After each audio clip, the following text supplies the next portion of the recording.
que realmente Deus tem impartido no meu coração, tem colocado no meu coração, os olhos sobre essa questão da igreja perseguida. E hoje não é um culto de missões, na verdade, especificamente não está relacionado com o que eu quero falar.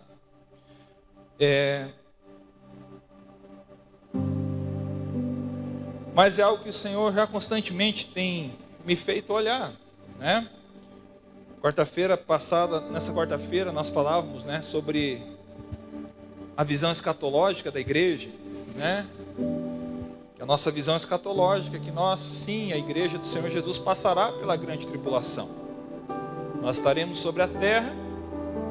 E o que temos dito é que essa discussão, né, muitos falam assim, não, a igreja não vai passar pela grande tribulação porque o Senhor vai nos salvar da ira, do perigo, da dor, do sofrimento. Aí quando você olha uns caras desse aqui, que estão passando pela dor, o sofrimento, que estão passando pela perseguição, eles vão olhar para nós e falar, tá, e nós? Então quer dizer que vocês, igreja do Ocidente, vocês creem numa teologia escapista, dizendo que vocês vão ser arrebatados antes da grande tribulação do anticristo, porque vocês não querem passar a prova da fé de vocês.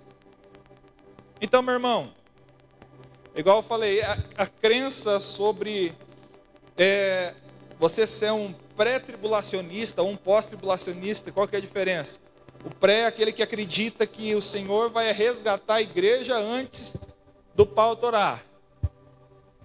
Os pós-tribulacionistas, ao caso, essa pessoa que vos fala, acredita que nós vamos estar aqui no meio da bagunça toda.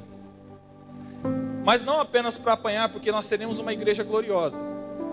Vai ser a Bíblia nos fala que será o grande e terrível dia do Senhor. Grande para quem? Para nós, os salvos. Que será glorioso o que vai acontecer. Terrível para aqueles que não creem, para aqueles que não foram salvos. Mas a grande questão de tudo isso, aonde eu quero chegar aqui na minha palavra, aquilo que Deus compartilhou no meu coração, a temática da minha ministração nessa noite é sobre devoção extravagante. Amém? Uma devoção extravagante. O que é algo extravagante para você? Além do normal, exagerada. Se há uma coisa, né? Nós entendemos que sempre na Bíblia ela vai nos levar para um lugar de equilíbrio sempre. Amém? Tudo para nós, em nossas vidas, o Senhor sempre na sua palavra vai nos encaminhar para um lugar de equilíbrio. Então assim, um exemplo prático, seu trabalho é algo santo, é algo que você oferece a Deus como adoração, mas o teu trabalho, você não pode trabalhar de menos, amém, irmãos, homens, não pode trabalhar de menos, mas também você não pode trabalhar de mais, o exagero. E olha, eu estou falando aqui, nem era para você, mano, eu vi todo mundo olhando para ele e tal. Não exagere. Deus, Ele quer nos lugares de equilíbrio. Em tantas outras coisas, sempre o Senhor estabelece a gente numa posição de equilíbrio. E você quer medir a tua saúde espiritual, é você analisar dentro dessa perspectiva. Será que eu estou de menos? Ou será que eu estou de mais? Ou será que eu estou no equilíbrio? Então analise todas as áreas da sua vida, todas. Todas. Repito, todas. Deus quer que você esteja no lugar de equilíbrio. Porém, existe uma área que nós precisamos exagerar, que é a nossa vida com Deus, a nossa devoção. Essa não tem problema de você exagerar, porque fala de extravagância, de você gerar algo a mais do que o normal. Porque sabe, porque a igreja, ela está lotada de pessoas normais. E quando uma pessoa se sobressai na sua extravagância, no seu relacionamento com Deus, nós vamos falar isso aqui um pouquinho daqui a pouco, ela é tida como um fanático, é tida como a coroinha da igreja. Esse cabelo não está ruim, hoje. Tá doido. Mas eu quero que você abra sua Bíblia em Mateus capítulo 22, versículo 37.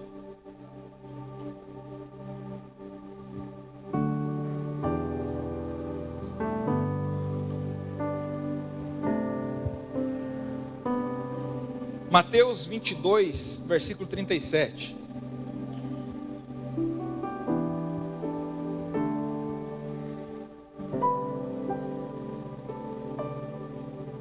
Para você que não conhece o nosso irmão Vando vai ler esse texto. Você vai escutar a voz desse homem, para você ver o que faz a gente tremer. Josias, conhecia o Vando? Conhecia? Mas vai lá, Vando, lê lá, com a sua voz de trovão, arrebenta tudo aqui. 22, 37.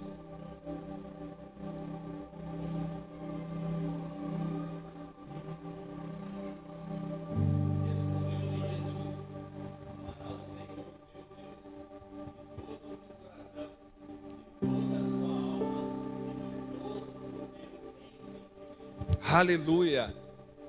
Esse é o mandamento do Senhor. Jesus dizendo: o primeiro e grande mandamento: amarás, pois, ao Senhor o teu Deus, como? De todo o coração, toda a tua alma, todo o teu entendimento. Você entende que é todo? Não é algo parcial, não é algo pela metade, mas tudo que você é, tudo que você tem, tudo que você faz, precisa estar fundamentado no teu amor pelo Senhor. O teu amor pelo Senhor.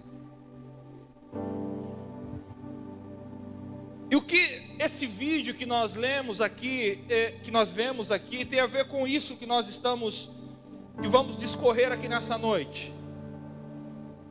Entenda-se que esse amor pelo Senhor, um dos nossos grandes problemas como cristãos ocidentais, é que nós somos muito românticos. Nós somos românticos. Quando nós falamos de amor, a nossa visão de amor é um amor romântico, porém pouco prático. Pouco prático. Isso traduz-se até mesmo nos nossos casamentos. Amém, mulheres? Isso também se traduz muitas vezes no nosso casamento, porque a nossa perspectiva de amor é o amor hollywoodiano, né? Quando vai casar o cidadão, ele acha que o casamento vai ser aquela comédia romântica, né? Que nós assistíamos na sessão da tarde. E quando nós ia casar, eu falei, cara, vai ser bem assim. E mentira, né? Porque a nossa percepção sobre amor não está fundamentada nas nossas escolhas e decisões, mas sim apenas num sentimento. E quando eu olho para esses tipos de cristãos que nós olhamos aqui há pouco, nós verdadeiramente podemos dizer que eles amam a Deus. Eles amam a Deus. Eles vivem o primeiro grande mandamento. Amém? Enquanto nós aqui do Ocidente, nós choramos e nos entristecemos por situações corriqueiras. Nós nos decepcionamos com Deus quando nós não temos o carro do ano que nós queríamos. Nós nos decepcionamos com Deus quando nós não temos o emprego que nós queríamos. Nós nos decepcionamos com Deus porque o nosso marido não é do jeito que nós queríamos. Existe 360 milhões de cristãos no mundo que estão nesse exato momento em perigo de vida, mas eles não negociam a sua fé. Pastor, mas eu estou com depressão. Pastor, mas eu estou triste. E eu não quero diminuir ou menosprezar essa questão. Mas o que eu quero falar para você é que existem pessoas que têm problemas maiores do que você e que não negociam a fé e não negociam o amor por Jesus. permanecem firmes. E a grande questão é que Deus, Ele está restaurando o primeiro mandamento ao primeiro lugar na sua igreja. Deus está restaurando isso na sua igreja, a igreja mundial, a igreja, o corpo de Cristo na terra. E nós precisamos entender que através da graça do Senhor, nós precisamos cultivar isso. Nós precisamos cultivar de uma maneira consciente. Nós precisamos cultivar a capacidade de nós respondermos a Deus com amor de todo o coração, entenda? Não algo romântico. O amor romântico é esse que nós temos dentro do culto. Amém? E isso é muito belo, isso é bíblico, aonde nós declaramos palavras de adoração ao Senhor, dizemos, nós te amamos, Senhor, eu quero ser a tua casa favorita, eu quero, né? E nós declaramos o nosso amor através da adoração, através da oração. Mas nós precisamos responder de uma maneira consciente, intencional, a respeito desse amor, como nós amamos o nosso Deus. Sabe por quê? Porque amar a Deus de todo o coração, Ele é o primeiro mandamento. E se Ele é justamente o primeiro mandamento, significa o quê?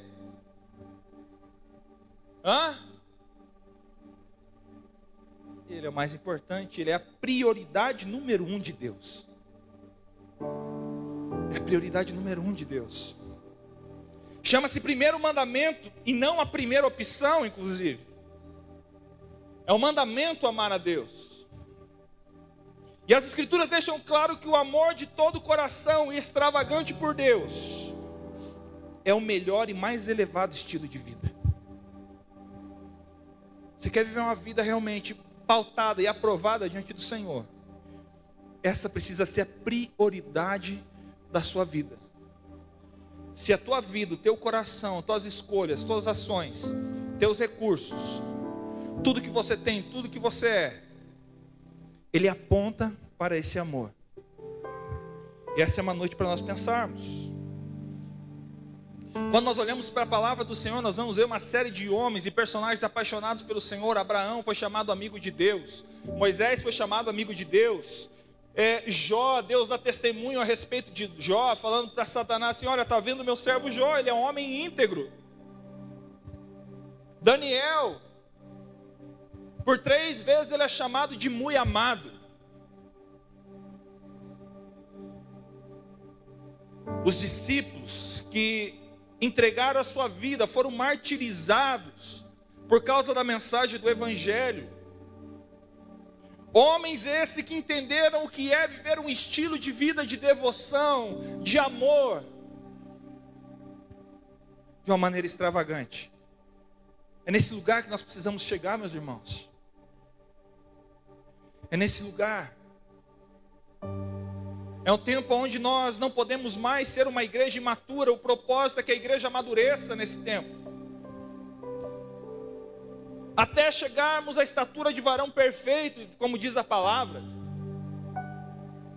E esse processo de amadurecimento, e Paulo ele fala em 1 Coríntios 13, antes eu falava como menino, eu sentia como menino, eu pensava como menino, mas quando eu cresci deixei para trás as coisas de menino. Ou seja, existe muito crente dentro da igreja com muitos anos de evangelho,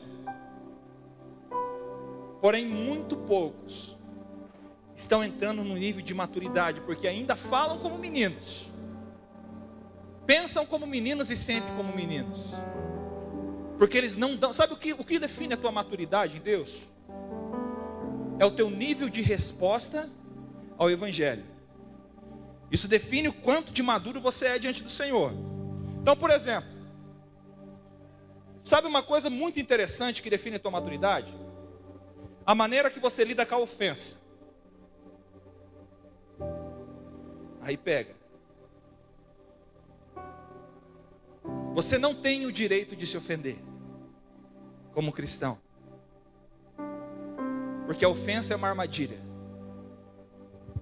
Quando Jesus fala assim, que é necessário que venham os escândalos, mas ai daqueles que venham os escândalos. Essa palavra escândalo, ela tem o sentido de armadilha, de ofensa. Sabe por que existem muitos cristãos imaturos dentro da igreja? Não sabem lidar com a ofensa. Se alguém fala algo para ele que ele não gosta ou não aceita, ele fala como criança, ele vai pensar como uma criança, e ele vai se sentir como uma criança. Primeira coisa, ele se esconde de todo mundo, imaturo. O chamado de Deus para nós esse tempo é aprendermos a lidar com as coisas do reino de Deus de uma maneira madura. Sabe o que mostra a imaturidade também do cristão? É quando você olha para as coisas que ele está orando. A lista de oração dele, o que consta nessa lista de oração? Um cristão imaturo. O que uma criança faz quando chega diante do pai? Me dá, me dá, me dá, me dá, me dá e me dá. A lista da oração de um cristão imaturo está pautada simplesmente sobre a vida dele. Senhor, eu quero isso, eu preciso disso, eu necessito disso. A maturidade nos leva a olhar para outras pessoas. A maturidade nos leva a orar por nações. A maturidade espiritual nos leva a entender o quadro geral do reino de Deus, que o reino de Deus não é essas quatro paredes. O reino de Deus não se limita à casa de adoração. O reino de Deus está relacionado à cidade de Ponta Grossa. O reino de Deus é relacionado ao nosso Brasil. O reino de Deus está relacionado ao mundo. O reino de Deus está esperando a bendita esperança, a vinda do nosso Messias. E é sobre isso que nós precisamos pensar. Não apenas sobre aquilo que é algo pessoal para nós. Deus ama nos abençoar, ama sim. E Ele nos abençoa e nós podemos pedir a Ele, mas a partir do momento que a sua vida de oração está tão somente focada no seu próprio umbigo, eu falo para você, crianção, bebezão, você precisa amadurecer.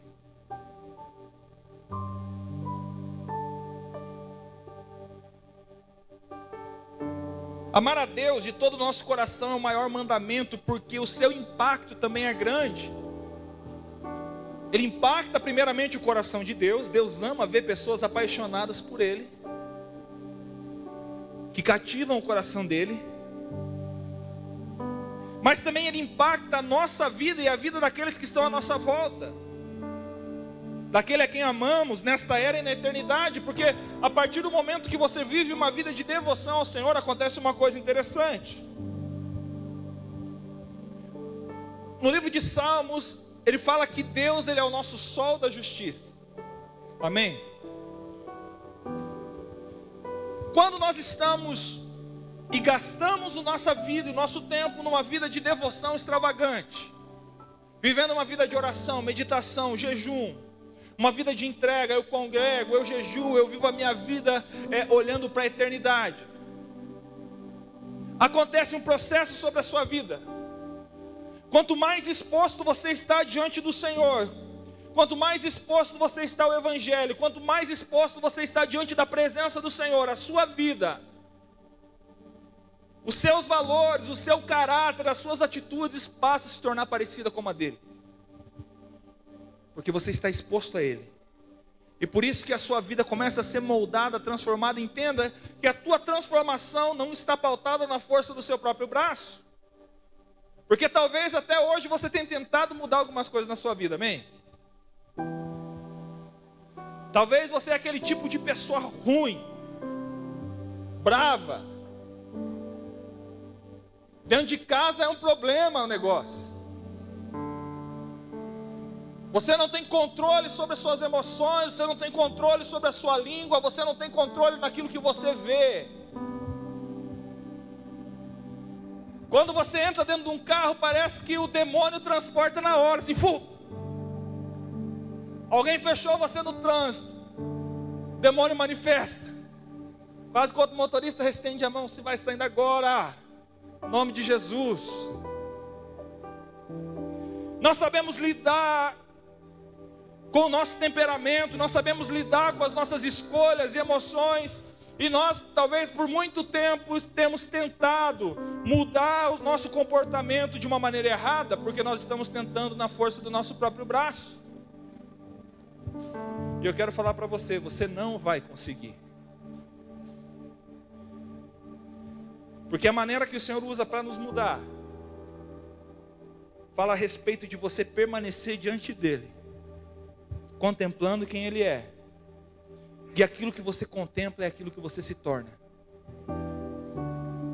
Quanto mais tempo você gasta com Ele, quanto mais tempo de intensidade você está diante dEle, as coisas começam a produzir algo no teu coração. O Espírito começa a produzir algo em você,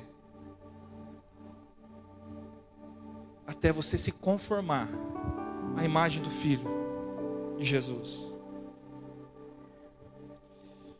Quando nós olhamos para a palavra do Senhor em Atos capítulo 19, vai nos contar a história sobre a igreja de Éfeso. A igreja de Éfeso, ela foi um dos maiores centros de avivamentos que aconteceu na história. Se você for ler Atos 19, você vai ver uma sucessão de milagres e sinais. Quando os apóstolos chegam naquela cidade, Deus ele traz um mover tão grande sobre aquele lugar, que fala que a sombra dos apóstolos curavam pessoas. Milagres eram produzidos naquele ambiente, porque a presença do Senhor estava sobre aquele lugar. Milhares de pessoas convertendo o coração diante do Senhor.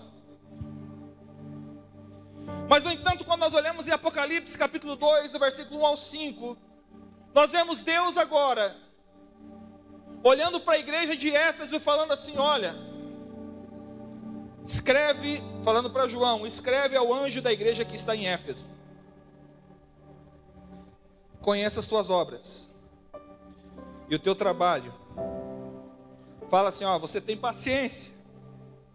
E ele fala um monte de características boas daquela igreja. João era pastor dessa igreja. E Deus estava trazendo uma revelação, estava comunicando ao próprio pastor daquela igreja, dizendo: olha, tua igreja é uma igreja paciente, é uma igreja que tem evangelizado bem, tua igreja ela tem valor na palavra. E talvez João naquele momento falou assim: Senhor, minha igreja, eu estou lá. Porém, entretanto, o Senhor fala o seguinte: tenho, porém, contra ti, que você deixou o teu primeiro amor. Lembra-te de onde caístes e se arrepende. Brevemente eu voltarei a ti e tirarei do seu lugar o seu castiçal, se você não se arrepender. Eu vou tirar você da tua posição se você não arrepender e não voltar para o primeiro amor. Mas veja que coisa interessante, Éfeso, uma cidade que sofreu um grande avivamento com a vinda dos apóstolos, com uma igreja consolidada, uma igreja que pregava o evangelho, uma igreja que suportou o sofrimento, uma igreja que estava cheia, uma igreja que estava fazendo muitas coisas, mas havia uma acusação de Deus contra eles, dizendo: tenho, porém, contra ti uma coisa. E o que é essa coisa? Você perdeu o seu primeiro amor. Então era uma igreja que trabalhava muito, lutava por uma teologia certa, evangelizava, discipulava, porém eles perderam aquilo que era prioridade, o primeiro grande mandamento na sua vida. E talvez isso na cabeça de muitos não encontra fundamento, porque talvez no coração de muitos está ligado de que o amor está pautado naquilo que você faz. Talvez para você amar a Deus é você estar no culto todo domingo.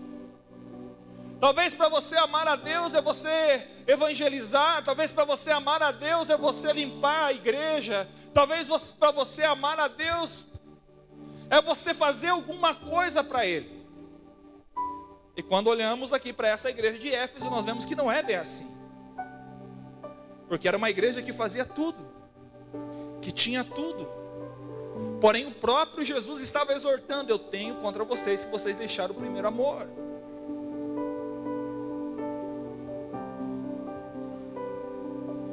Eu oro para que Deus confronte o nosso coração nessa noite. Eu oro para que Deus marrete o nosso coração nessa noite, mas nos leve para o lugar onde Ele quer. Que Ele nos traga novamente a posição, que Ele não nos tire da posição, não tire de nós o nosso castiçal. Que haja arrependimento em nós, como igreja do Senhor Jesus.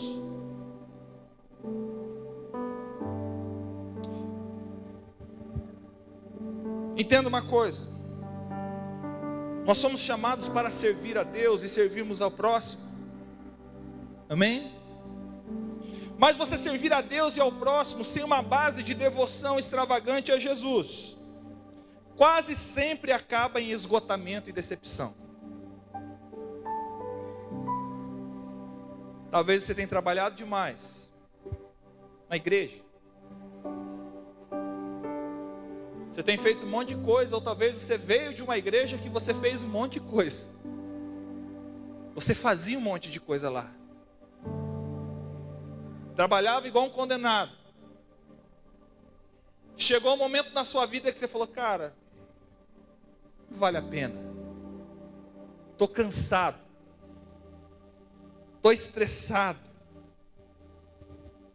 Porque você servir a Deus e ao próximo sem uma base de devoção extravagante a Jesus vai te levar a um lugar de esgotamento e decepção. E com isso, o que fazemos não tem como perdurar por décadas. Nosso chamado é fazer com aquilo que nós estamos produzindo em Deus. Somos chamados para servir, somos chamados para abençoar pessoas, mas muitas vezes não perdura, não permanece, porque nós não temos uma vida de devoção ao Senhor. E as coisas então estão fora do lugar. Sem você ter encontrado o coração de Jesus no amor, na intimidade com Ele, nós trabalharemos como escravos e não como uma noiva que se revigora enquanto trabalha.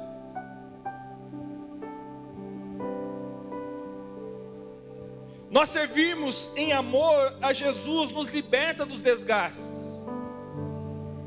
Quando você aprende a servir em amor, não pautado naquilo que as pessoas estão esperando de você, não pautado numa obrigação religiosa. Eu não venho para a igreja porque eu tenho uma obrigação. Eu não vou para a sala de oração na instituição porque eu tenho uma obrigação de estar lá. Porque se eu não estiver lá, eu não tocarei, eu não dançarei.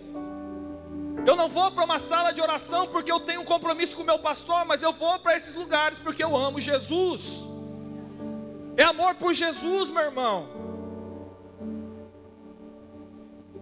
Porque senão você vai viver a sua vida inteira se desgastando, trabalhando como um escravo que não vê a recompensa no seu trabalho.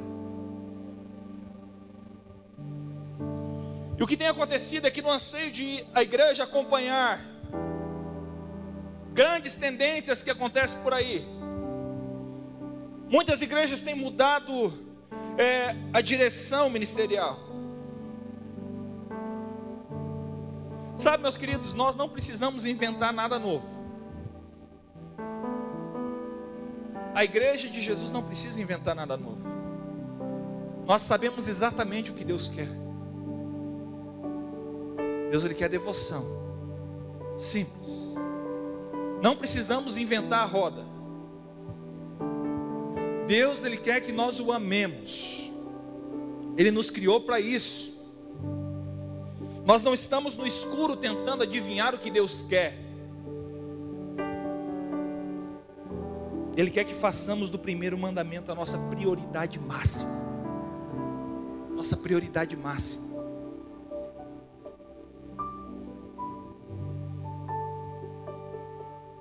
Minha pergunta para você nessa noite: se você não recebesse aquilo que você está pedindo há anos, se você perdesse aquilo que você ama hoje, você poderia olhar para o Senhor e dizer: Senhor, eu ainda te amo. Senhor, eu te amo. Eu lembro, irmãos, em 2007, quando eu perdi o meu irmão mais velho, o meu cunhado e meu sobrinho. E eu estava dentro da casa do pastor Sérgio. Eu estava esperando as informações sobre o que tinha acontecido. Nós não sabíamos o que tinha acontecido. E de repente ele chega e fala assim: olha, teu irmão morreu, Fábio morreu, teu sobrinho morreu. E eu lembro que eu sentei do lado da geladeira do pastor Sérgio. E a primeira coisa que me saiu da minha boca naquele dia foi: Senhor, mesmo assim ainda eu te amo. Mesmo assim ainda eu continuo te amando. Porque Ele precisa ser o objeto do nosso amor. Ele precisa ser o foco dos nossos olhos. Ainda que eu perca todas as coisas, ainda que a figueira não floresça, ainda que não haja fruto na vide, ainda que não haja mais nada na minha vida, eu ainda me alegrarei no Senhor, no Deus da minha salvação. Eu posso perder tudo, eu posso perder todas as coisas, assim como esses 360 milhões de cristãos. Eu não posso ter mais nada na minha vida, mas se eu tiver Deus, isso é que me importa, isso é que me basta. Ah, meu irmão,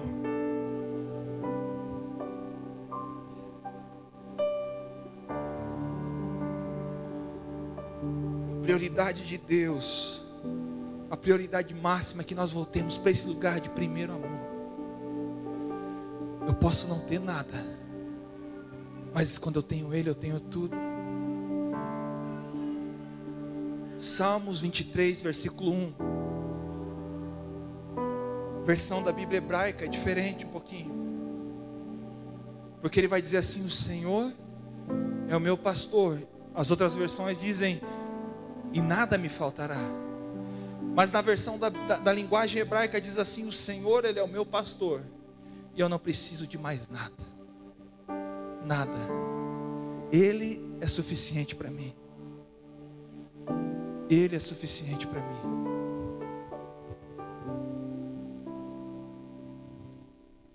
Tendo uma coisa, a prioridade de Satanás contra a igreja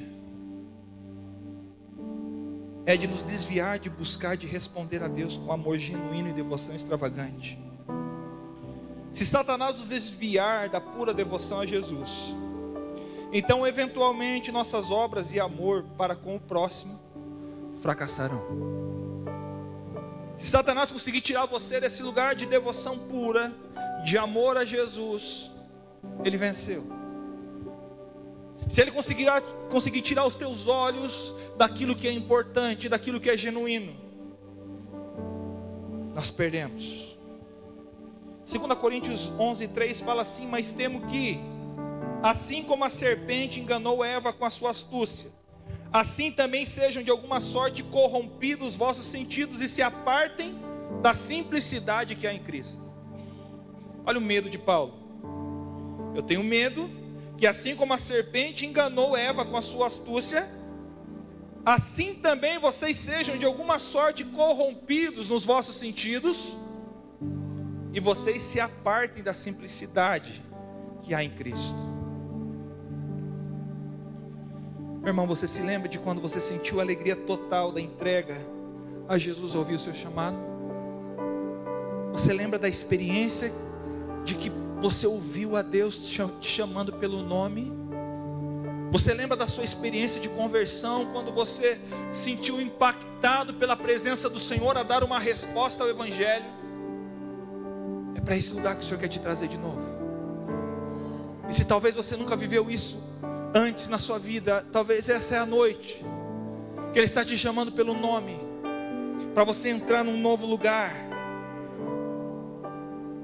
O Senhor quer que esse frescor seja renovado vez após vez, mas para isso é preciso cultivar como responder com o amor de Deus.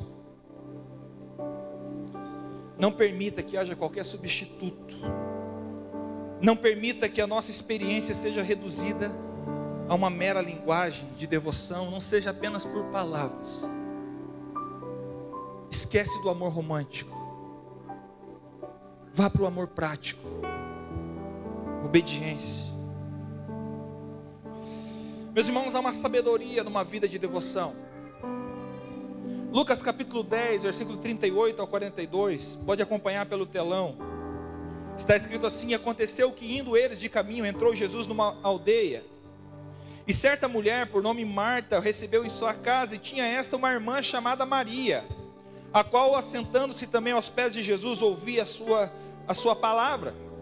Marta, porém, andava distraída em muitos serviços, e aproximando-se disse: Senhor, não se te dá de que minha irmã me deixe servir só? Diz-lhe que me ajude. E respondeu Jesus, disse-lhe: Marta, Marta, está ansiosa e afadigada com muitas coisas, mas uma só é necessária. E Maria escolheu a boa parte, ao qual não lhe será tirado.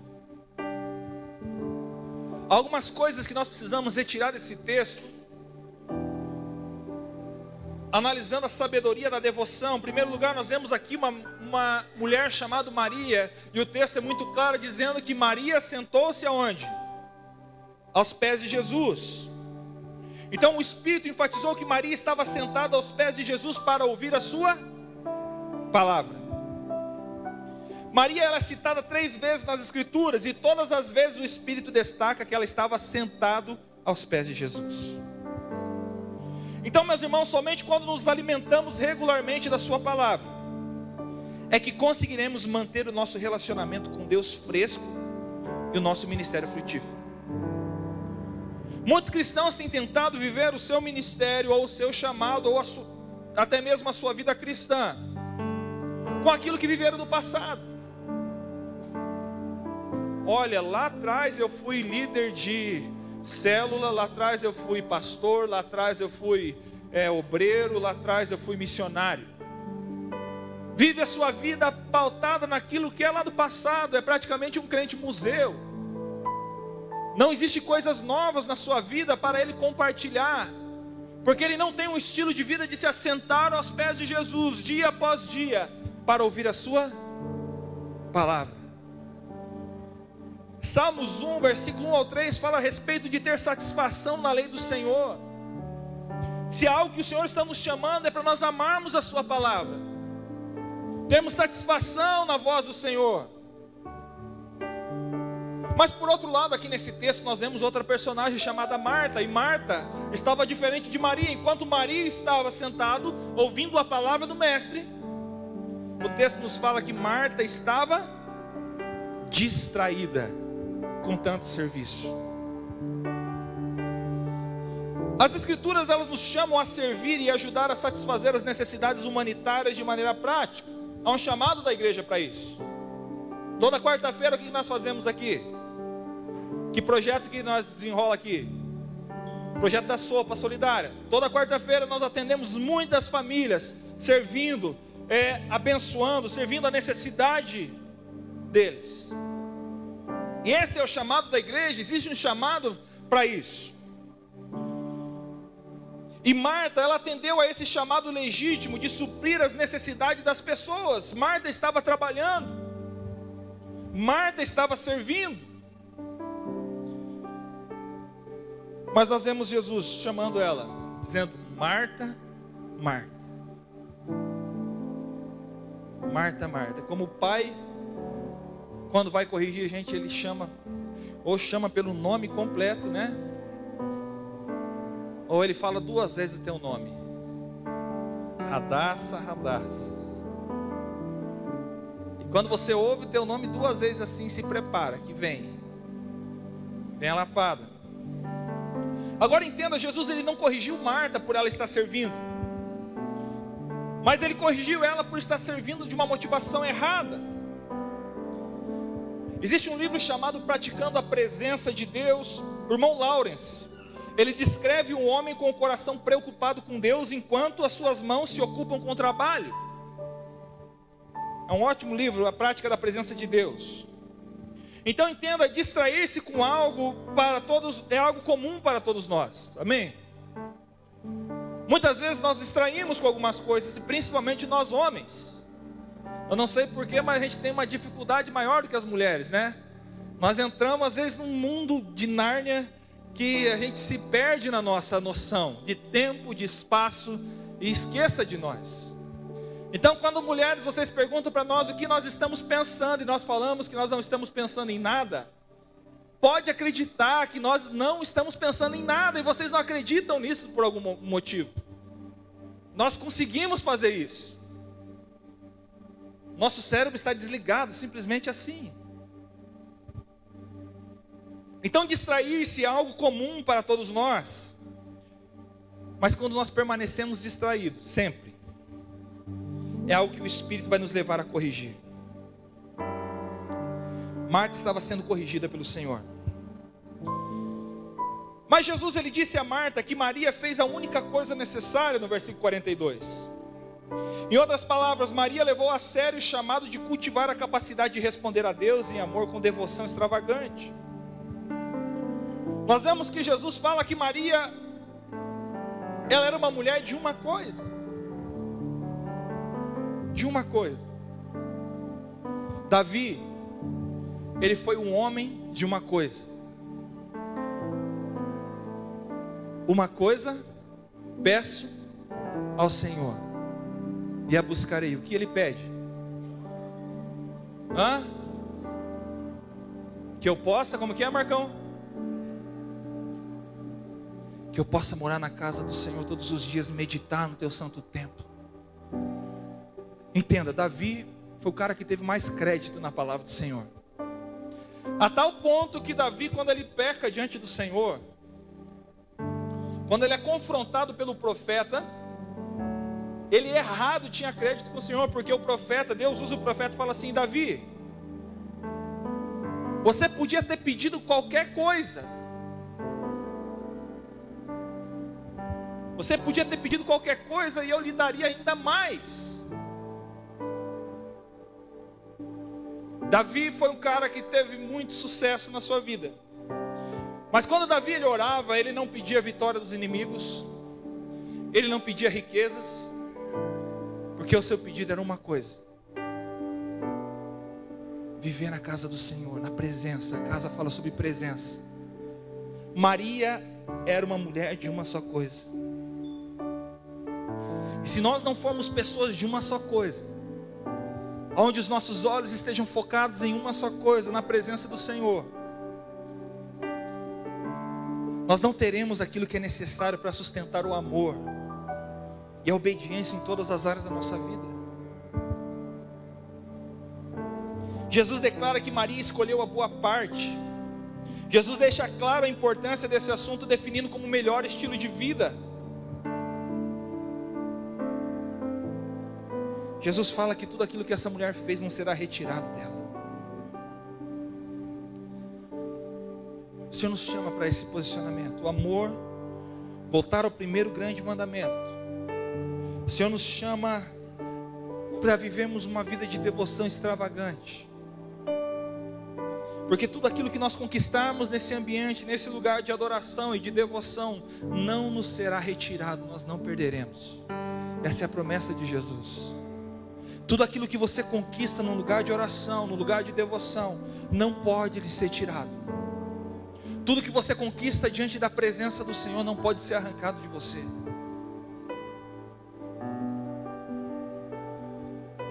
Mas para nós terminarmos aqui nessa noite essa palavra, nós vemos outra passagem que está em Marcos capítulo 14, versículo 3 ao 9. Que fala sobre a história agora de Maria de Betânia. Aquela mulher que chegou aos pés de Jesus da mesma maneira. E com um vaso de alabastro ela quebra e ela derrama esse perfume aos pés do Senhor. E isso fala justamente sobre devoção. Entenda uma coisa, esse perfume que foi derramado aos pés de Jesus, em primeiro lugar, era algo muito caro. Amém? Muito caro. Segundo estudiosos, esse perfume custava 300 denários. E o denário, cada denário era o salário de um dia de trabalho. Ou seja, quando ela quebra esse perfume aos pés de Jesus, ela estava quebrando praticamente 1 ano de serviço aos pés do Senhor.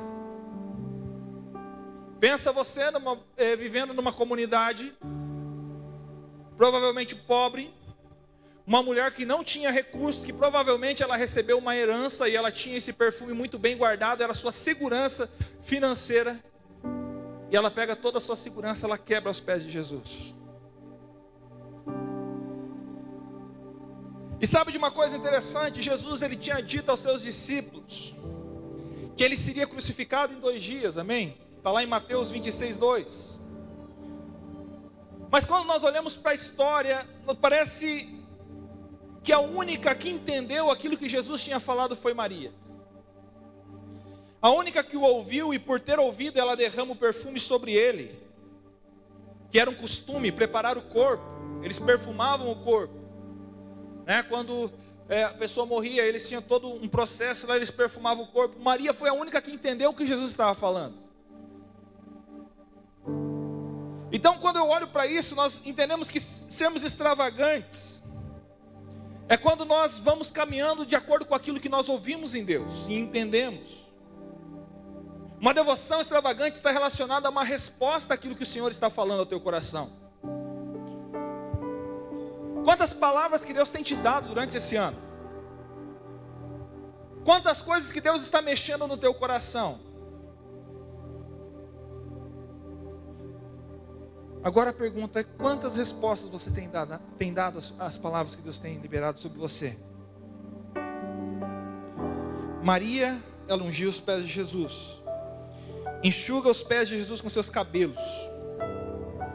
E o texto fala que encheu-se a casa de cheiro de unguento. Nós vemos algo muito precioso aqui. Maria derramou o seu tesouro terreno mais precioso sobre aquele que era o seu maior tesouro. Maria derrama o seu tesouro terreno mais precioso sobre aquele que era o seu maior tesouro, Jesus. Provavelmente o perfume dela era a sua herança, e sendo assim representava a sua segurança financeira. Talvez ela tenha falado assim com seus amigos: eu tenho Jesus, e Ele é o bastante para mim. O meu futuro está nas suas mãos. Quando ela entrega aquilo que era de mais precioso, a sua segurança financeira, ela estava declarando: a minha única dependência não está naquilo que eu tenho, naquilo que eu conquistei. Minha única dependência está no meu maior tesouro, chamado de Jesus. Novamente eu repito: o Senhor, Ele é meu pastor, eu não preciso de mais nada. Mas sabe algo interessante acontece aqui? Ela foi criticada. Os apóstolos, eles usam o argumento de servir aos pobres para justificar as críticas de sua extravagância. Eles fazem uso de um mandamento bíblico de servir às necessidades dos pobres. Quando eles veem Maria derrubando perfume aos pés de Jesus, Judas olha e fala assim: Senhor, não era muito melhor pegar esse perfume, vender e dar o dinheiro aos pobres? Que desculpa linda, amém? Foi uma desculpa muito boa essa, e muito espiritual, por sinal. Não é melhor eu pegar o perfume, ao invés de desperdiçar nos teus pés, eu vender e dar aos pobres? Mas algo que eu quero que você entenda: todos quanto amam a Jesus, como Maria, serão criticados por aqueles que amam apenas a salvação, mas que não são profundamente apaixonados por Jesus. Deixa eu falar para você: você pode ser salvo, mas pode não ser apaixonado. Você pode ser alguém que está na igreja, está aqui, sim, quando Jesus voltar, você vai com Ele. Glória a Deus por isso. Mas você não é alguém que vive uma devoção extravagante, apaixonada. Você não é apaixonado por Jesus.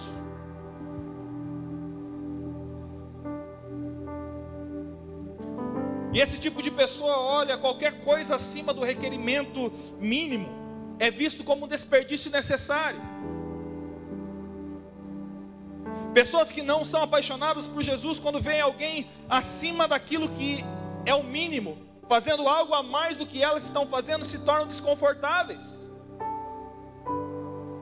Existe crente que fica desconfortável quando vê alguma pessoa se entregando a mais do que ela está fazendo, porque isso traz uma lupa a respeito da sua fraqueza espiritual.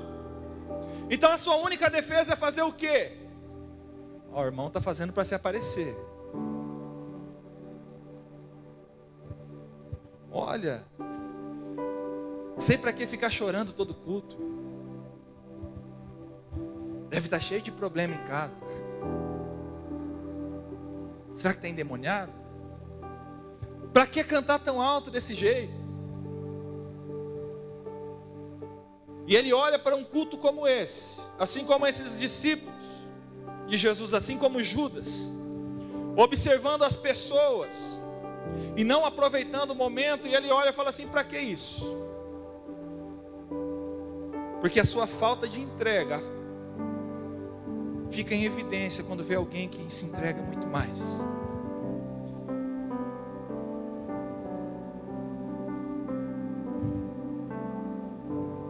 Qualquer coisa acima do requerimento mínimo é visto como um desperdício desnecessário.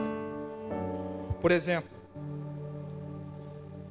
o desperdiçar em Jesus de dinheiro. Uma das coisas que mais afronta os crentes é falar de dinheiro dentro do culto. E eu falo para você, para mim, eu tenho uma grande também dificuldade. Tinha, na verdade, hoje eu estou mais light. Mas eu tinha uma grande dificuldade de falar de dinheiro dentro da igreja. E muitos olham para isso, vê um irmão ofertando. Hoje de manhã eu testemunhava que pela glória de Deus aqui dentro da igreja nós tivemos já 2 irmãos que ofertaram, 2 ou 3. 2 irmãos que ofertaram o seu carro na vida de outro irmão que estava precisando. E não por necessidade. Na verdade, o que nós temos ensinado nessa igreja, nós não fazemos por necessidade, fazemos por propósito. E talvez na mente de muitas pessoas pensem assim: por que isso? Pessoas que abençoaram outras pessoas com questão de pneu de carro. Pessoas que abençoaram outra com o aluguel da casa. Pessoas dentro da igreja que ofertaram na igreja mesmo uma grande quantia de dinheiro. E muitos olham assim: para que esse desperdício de dinheiro?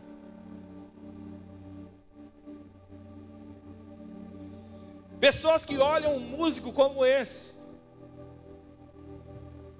falam assim: cara, que desperdício de talento musical. Podia estar tocando nos barzinhos essa hora, ganhando aí seus R$300, talvez, não sei, na noite. Desperdício de talento musical.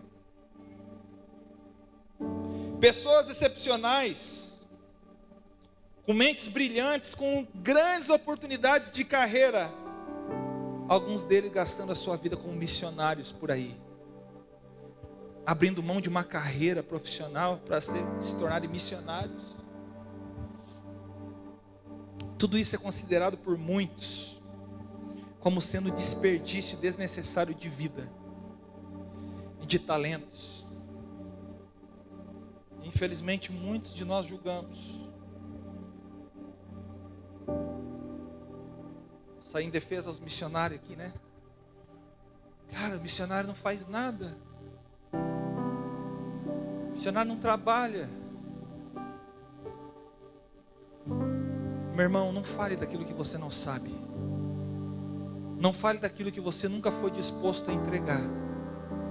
Não fale daquilo que você nunca foi disposto a ofertar. Eles estão ofertando a sua vida. Ah, pastor, mas eles foram para a Itália. Mas você não sabe o processo doloroso para eles ir para esse lugar. Abrir mão da sua segurança financeira. Desperdício desnecessário, muitos acham. Mas eu quero falar para você. Quando alguém te criticar, o próprio Senhor te defende. Jesus, olhando para Judas falando: olha, isso é um desperdício. Ele fala assim: deixa. Jesus defendeu Maria, assim como fez com João Batista em Mateus 11:19. O próprio Jesus defenderá o estilo de vida de devoção extravagante.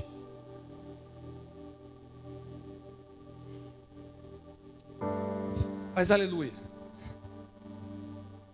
eu tinha muita coisa para falar para vocês a mais. Mas o que eu quero dizer para encerrar nessa noite é que o Senhor, Ele não quer o teu trabalho, Ele quer a sua devoção. Não é apenas fazer, mas é o quanto você o ama de verdade. Ah, pastor, eu não preciso trabalhar. Não precisa. Você precisa se envolver com as coisas do reino de Deus? Sim, precisa. Mas você precisa entender e discernir a ordem das coisas. Se você está fazendo as coisas no reino de Deus num lugar de paixão e devoção, ou se você está fazendo as coisas no reino de Deus num lugar de ativismo. E eu sempre costumo dizer, como que eu sei se eu sou um ativista ou não? É o seguinte: se Deus tirar de você aquilo que você faz dentro da igreja, o teu dom, se você é um músico e Deus tirar de você o seu instrumento, a sua voz, o que resta de você? O que resta de você? Se ainda o teu coração continua apaixonado por Ele, mesmo estando no banco, a tua adoração ainda é entregue, é ofertada, significa que o teu coração está voltado ao primeiro grande mandamento. Aleluia. Vamos colocar em pé.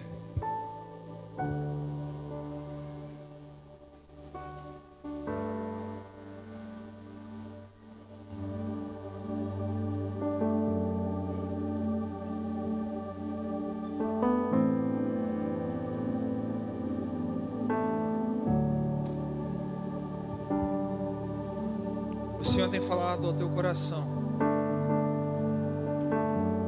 eis que tenho visto as tuas obras, tenho visto o teu trabalho, tenho visto que você não negou meu nome, mas contra ti eu tenho uma coisa: você perdeu o primeiro amor. Lembra-te de onde caíste, volte, se arrependa, para que eu não tire de você o teu castiçal, a tua autoridade, o teu lugar. Você pode fechar os seus olhos nesse momento. Você pode pensar naquilo que nós falamos nessa noite. Entenda, é muito além do que emoção. Eu não estou aqui para emocionar você, eu não estou aqui para nada além de te trazer algo que o Senhor tem ministrado e revelado. Temos falado sobre uma cultura de oração nessa igreja. É para esse lugar que Ele tem nos chamado, é para um lugar de devoção extravagante, relacionamento com Ele, paixão pela presença de Deus. Não é sobre fazer, mas é sobre ser. Não é sobre aquilo que você tem, é sobre aquilo que você é. Espírito Santo, vem. Quando a música esmorece, É bem isso, é essa. o resto desaparece, simplesmente a te mexer.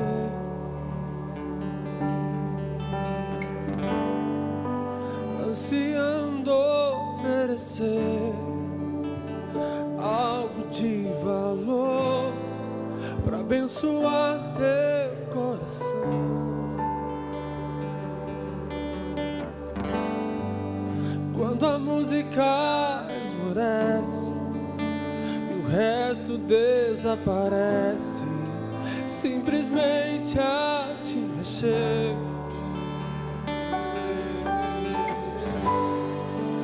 Ansiando oferecer algo de valor para abençoar teu coração.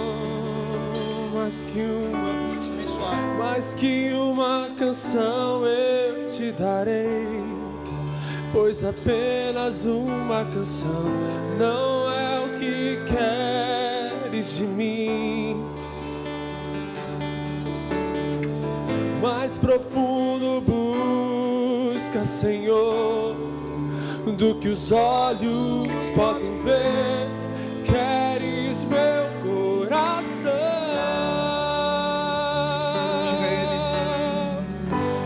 Estou voltando à essência da adoração.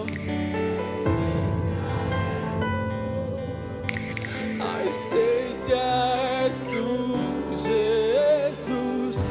Oh, me perdoa pelo que eu fiz dela, quando a essência és tu, a essência és tu, Jesus. Escute algo nessa hora.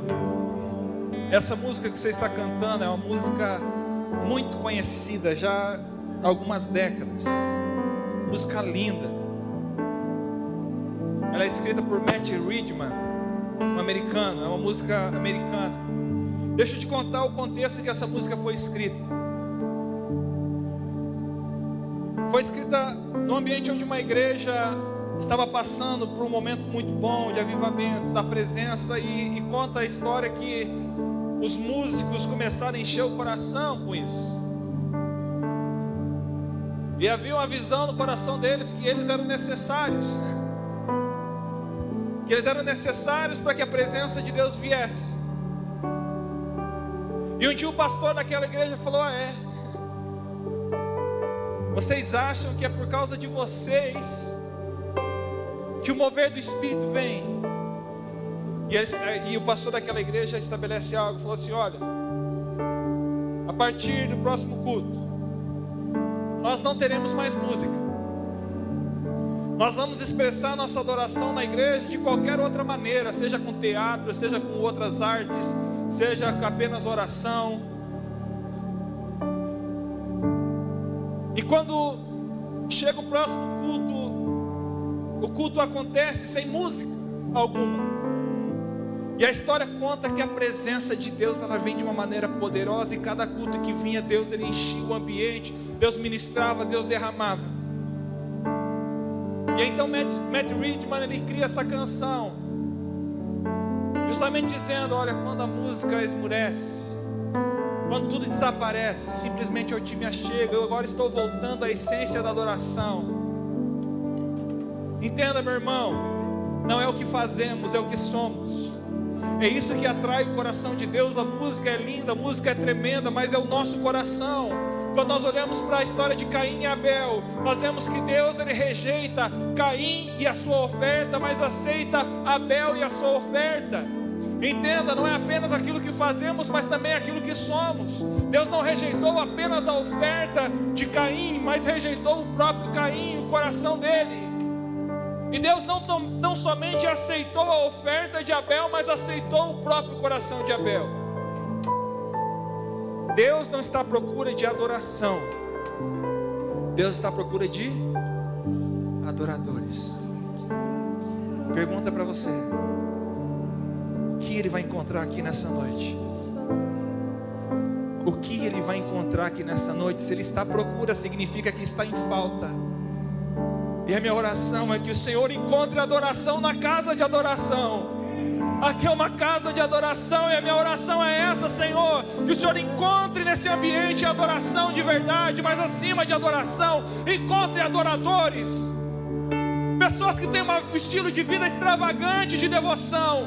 Então, meu irmão, você quer ir para águas mais profundas, então se entregue nessa noite. Vamos lá, vamos produzir adoração ao nosso Deus, vamos produzir adoração ao nosso Senhor, Ele merece. Embora eu seja